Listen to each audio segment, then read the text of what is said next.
Well, one woman who does fight is Sarah Game in the South Australian Parliament. She recently did an acknowledgement of country, but with a twist. Let's have a look. I want to start with an acknowledgement, not one of country, like we have become accustomed to. I want to begin by acknowledging our veterans who, without their service, we would not be on this land.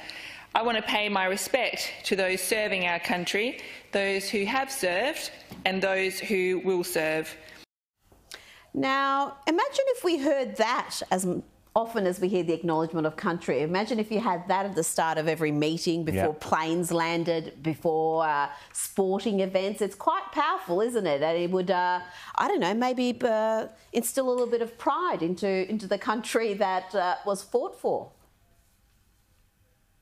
Yeah, quite rightly. And I mean, it goes to show where the strings are being pulled on this, because, of course, in the Senate we've had the prayer rearranged, and it's now a different version, and we now do I think the Welcome to Country first, and there are now, 3 different flags in the chamber and that sort of thing. So it's all part of this long march through the institutions. Kids have been taught in schools for the longest time that Anzac Day commemorates war and therefore you shouldn't be celebrating it. I mean, this is the sort of nonsense that's coming through. So, yeah, I thoroughly endorse that. I think that's a terrific idea, and I think, we should be doing it. I mean, we did a bit of this on the City Council. I moved about 8 or 9 years ago to introduce an acknowledgement of Colonel William Light before and after the acknowledgement of country. And it still sits there today, except I'm told it's on the chopping block now because, my shadow has long gone from that building. But, the point was being made that if we're going to start acknowledging the work and the contributions of people in this country, we're going to be here forever, because lots of groups have made lots of great contributions. And one great example are our diggers. Yeah. Here, James. Now, just speaking of this whole sort of, political correct sort of thing and running down our history and changing our history, what was your take, and I don't know how much you've seen of what the ABC did last night when they were covering the coronation, where they had a whole panel of Republicans, Indigenous activists, Stan Grant, but I repeat myself, and running down the whole coronation as this terrible thing, Australian history as this terrible sort of colonial legacy that needs to be overturned. And do you think that King Charles, with some of his reputation for wokeness, might wind up having a few friends at the ABC before this is all over? This was on the ABC last night. Yeah, it sounds quite unusual that they would be so... I know. I don't mean to shock you there on a Sunday morning, Alex. I'm actually quite alarmed by that.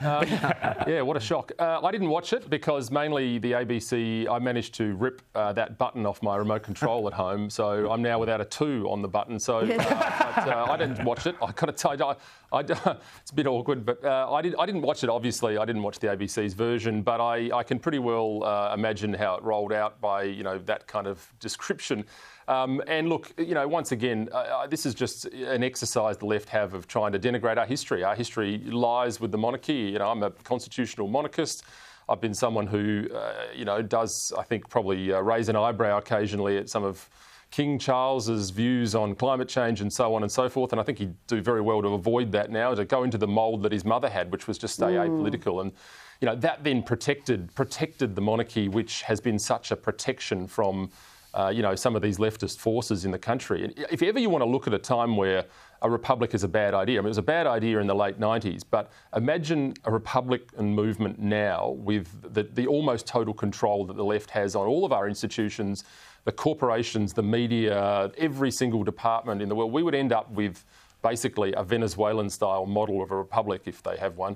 And so, look, I think the reality here is I really hope that, the Charles-led monarchy can continue to do the work his mother did, because more than ever, we need that constitutional monarchy to stay strong and robust in this country. Absolutely. A couple of things, Alex, before we go. You said you can imagine what the ABC was like. Actually, it's way worse than you can imagine. Yeah. Because I thought the same thing, and when I watched it, I was just horrified. Genocide and extermination wars and all sorts of stuff. But just very quickly, your colleague... Senator Lydia Thorpe, great article by Janet Albertson in The Australian where she says what we've been saying on this show. Yes, let's hear more of Lydia Thorpe, because she actually tells us what the left are really thinking. We hear she was celebrating the... we've got a photo of her celebrating the coronation. She's dressed herself up as some kind of there she is, Indigenous Queen or something, a bit of satire, a bit of fun. That's all well and good. But she does, there you go. There's what your republic looks like. I like her earrings. Right there, right there. Your republic with an Indigenous Queen, and away we go. But the great thing about Lydia, I do tell her when you bump into her next in the corridors, we here applaud her on the show, and she has an open invitation to come on this show anytime because her views are fantastic, because at least she tells it as she sees it, Alex. Yeah, look, no doubt about it. I mean, if we were starting a list of people that I dislike in that building, she would be nowhere near the top, I can tell you. I actually have to say, and this is quite controversial, but I think that's... I don't agree with anything she says, but almost anything, but I agree with you. I think that's the kind of... we don't want to be throwing ourselves in front of buses at Mardi Gras. I might try it myself next year, but I don't rule it out. But I don't think we should be doing that as a general rule. But ultimately, this is the point I'm making, is that the left of politics, that's the activist class at work there. She gets the headlines. She gets her message across. And, sometimes I reckon Conservatives have got to do a bit more gutter fighting. Conservatives in this country, across the country, are a little bit like the mounted cavalry rolling into battle at the moment and getting mowed down by, multiple launch rocket systems of the nice left. Analogy. I mean, it's all well and good to be prim and proper and correct and polite, and we all need to maintain our standards. But sometimes you've got to fire a shot.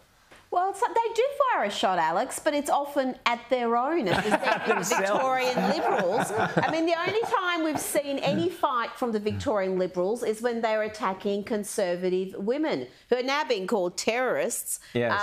And now they're having another shot at getting rid of Moira Deeming. How do you see what's happening in Victoria? I mean, South Australia's got its own issues, but you must look at Victoria and just laugh. Just quickly, Alex, 20 seconds. 20 seconds, OK. I don't like to get involved in other divisions, I must say, but I am struggling to understand what Moira has done wrong, I have to say. I thought the whole point of having women in Parliament was standing for women's issues, which is exactly what she's done, so I can't see what the problem is myself. Alex Antic, that was 15 seconds. Beautiful. Thank you so much, Kate. Always great to have you on the show on Outsiders.